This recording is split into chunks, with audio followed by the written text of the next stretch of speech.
अस्सलाम वालेकुम।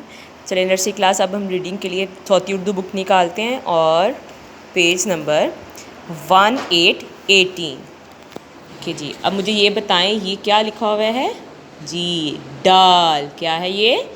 डाल। जिसके ऊपर छोटी सी तोएं होती है वो क्या होती है? डाल। ओके। ड, इसकी आवाज़ क्या है? ड। ड डॉक्टर, ड डॉक्टर, ड डॉक्टर।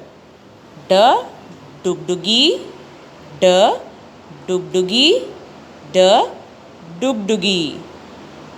ड डबल रोटी, ड डबल रोटी, ड डबल रोटी। ड ड्रम, ड ड्रम, ड ड्रम। ड डोई, ड डोई, ड डोई।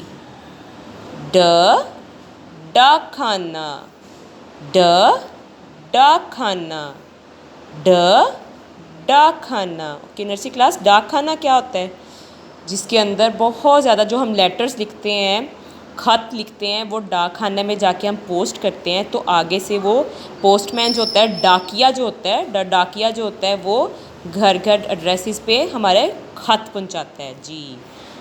ड डाकखाना, ड डाकखाना, ड डाकिया, ड डाकिया, ड डाकिया। ओके, अल्लाह हाफिज़।